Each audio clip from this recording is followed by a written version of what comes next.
Hello, am I there? Okay, sorry about that. I am relatively new to the world of live streaming on YouTube, but apparently having your headset and microphone working is an important part of doing this thing. Hope everyone can hear me now. Um, Obviously, I'm not a big draw on YouTube, so I'm not really expecting anyone to hop on this live stream. Uh, but I trust that if there's a problem, you'll jump in the chat and let me know. Um, I just wanted to come on to uh, YouTube real quick and talk a little bit. Let's see, consider turning down volume set. Okay, sorry. I just wanted to hop on real quick and talk a little bit. J.K. Rowling, author of Harry Potter and some really inflammatory tweets, has recently been trending, which means more transphobia from Joe. And I don't want to unpack or go through her issues in too much detail because obviously there are better people out there who've really done the deep dive and done the homework to really unpack kind of the problems that we have when talking about J.K. Rowling. And one in particular that I remember is Lindsay Ellis did a really great video kind of unpacking the issue with Miss J.K. Rowling. And so I'll post that down below, maybe in the comments or in the show description if I get a chance. If not, you can just hop on and search Lindsay Ellis, J.K. Rowling, and you will find that. Um, but for whatever reason, this is the issue that J.K. Rowling really wants to fight and die on. She is adamant that in order to be a true feminist, you must stand strong on the issue of anatomy.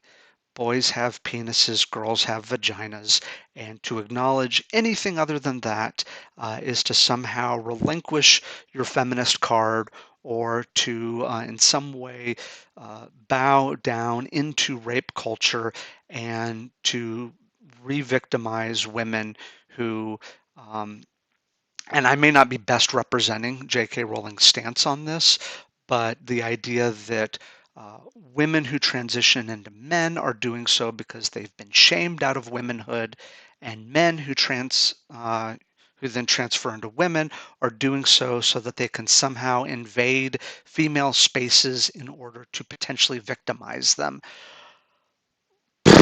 Once again, this is one of these things where um, to argue with her on this front in some ways is very similar to arguing with flat earthers or anti-vaxxers, which is to engage in itself validates their argument in ways that you just don't want to do.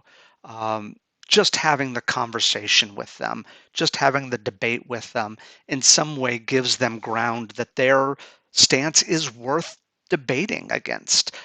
I think that there are far more interesting conversations to be having when discussing issues of gender, issues of feminism, uh, but somehow debating uh, what makes a woman and a man. I feel like, gosh, I mean, we keep covering the same ground, and part of the problem is that people like J.K. Rowling, they're not without their own research.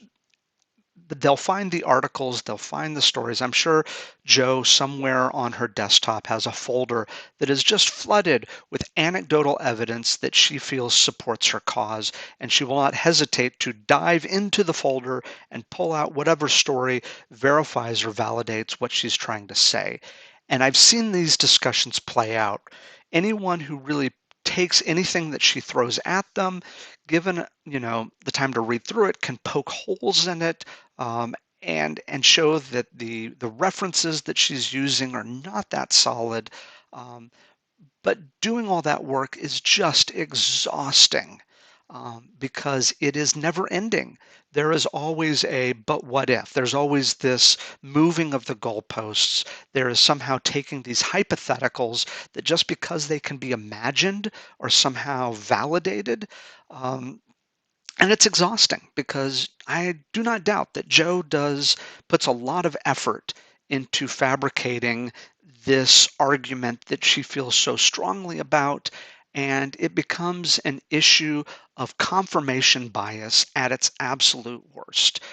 Those things that validate her point of view, she will champion and defend and use, and those things that in any way invalidate her view um, just are thrown aside. And you spend your entire days, weeks, arguing with the sources and arguing with the articles, and then it becomes a game of just tossing internet articles back and forth and which ones are most valid, which ones hold up under scrutiny. I don't want to get into all of that. But what I do want to talk about is the idea of what do we as rational and compassionate people do in response to J.K. Rowling. Um, on one end you say, well, I guess just stop buying her books, which that's a start. I think that there are plenty of examples of really, really great authors out there who have non-problematic wizarding worlds. I think Ursula K. Le Guin and her Earthsea series is a great place to start.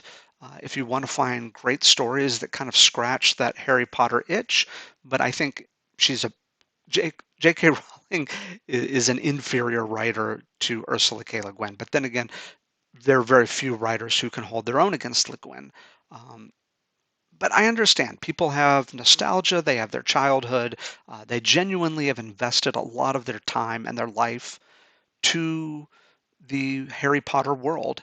And it can be quite a blow to your identity. It can be quite a blow to your sense of self that the author becomes such a problem that you just don't know what to deal with it. So you could just get rid of all your stuff. Um, and then, of course, we only compound this sort of martyrdom complex that J.K. Rowling has, that somehow she is, the books are being burned and it's Nazi Germany all over again because she's being censored and repressed for being an asshole. Um, Instead of these just being the natural consequences of her free speech, which is that people are going to disagree with these patently wrong ideas that you have, and that people can choose not to um, engage with what you're producing. I don't know. Do you start with that? Yeah. But what about Scholastic? Where does Scholastic's ownership of this problem come in? Um, Scholastic's not going to drop J.K. Rowling. J.K. Rowling's sales probably pay for a good portion of their annual revenue. I can imagine that Scholastic brings in just in the U.S. book market so much that allows them to then pay for all the other writers that they take a loss on. I once heard that in the publishing world, 10% of the authors pay for the other 90%.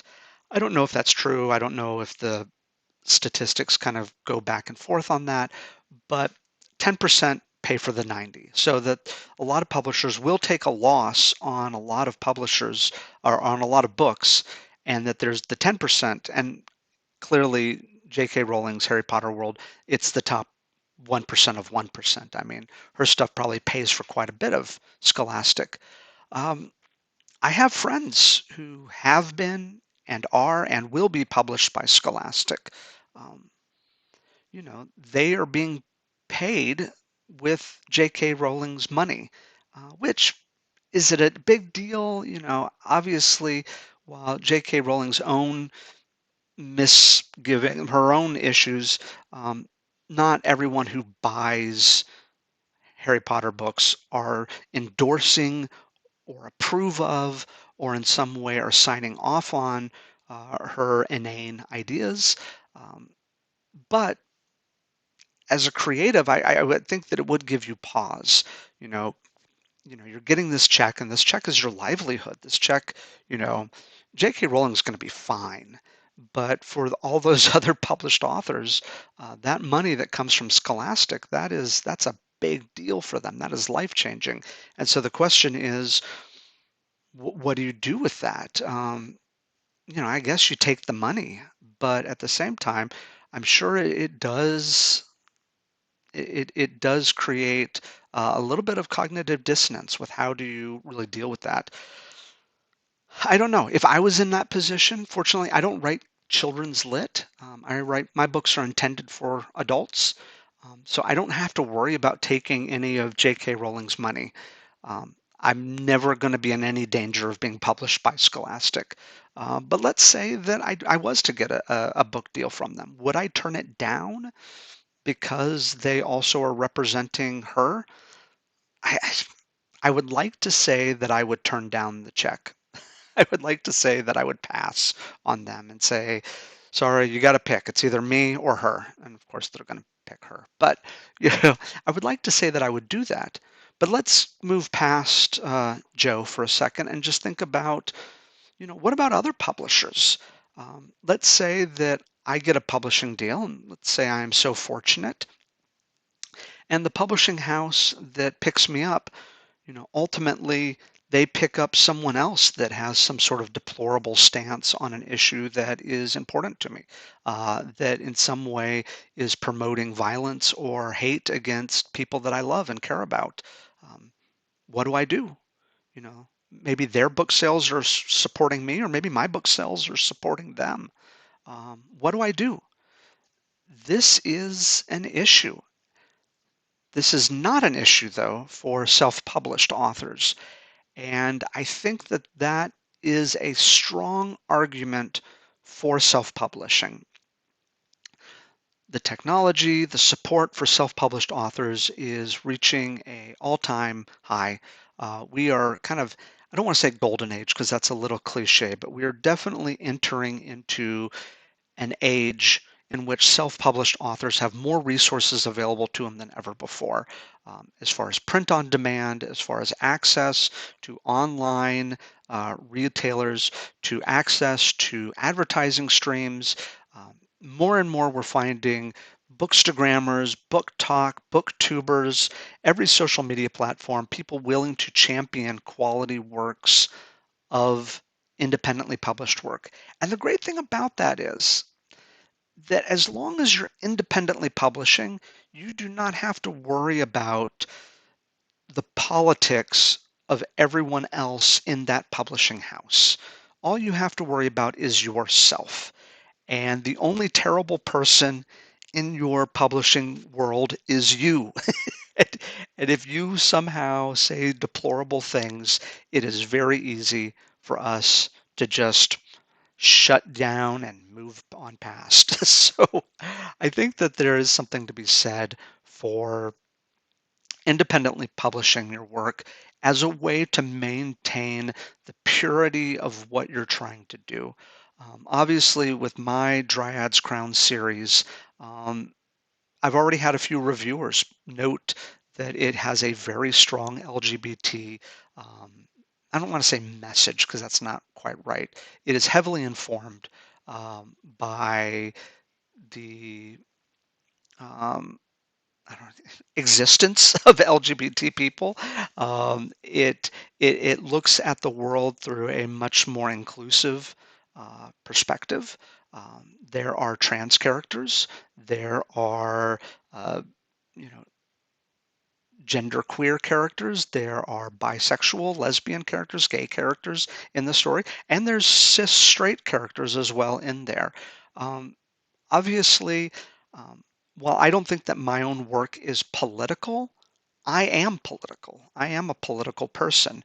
And I don't have to worry about, as a self published author, I don't have to worry about who else is being published in my own sphere. And so I think that there is something to be said for that.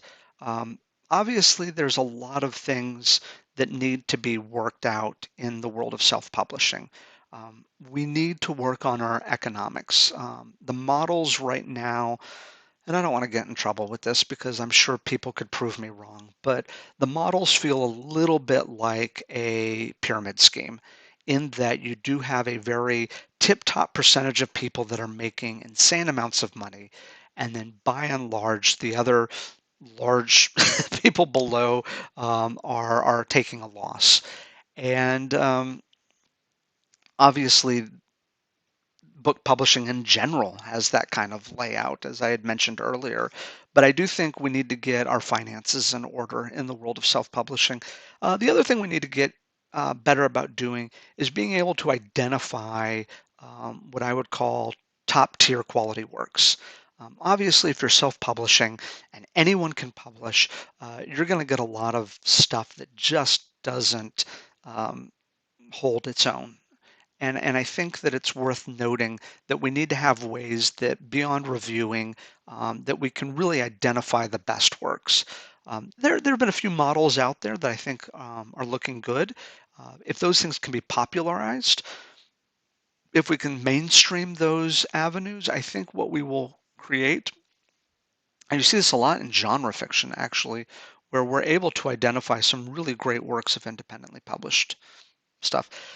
And I don't know. I don't know what the next 10 years are going to look like, but I do think um, as people become a little bit more conscious about who's publishing them and how they're being published and what other authors they are going to be published with, I do think that independent publishing will become a more appealing avenue when you don't necessarily want to be lumped in with the J.K. Rowlings of the world.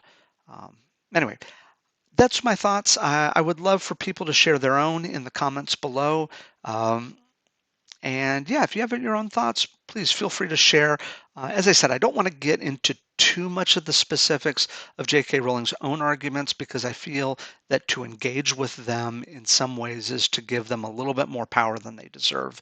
But really, what I wanted to make a point of is the idea that independent publishing is becoming an increasingly more appealing alternative to people that would like to not be associated with people like J.K. Rowling.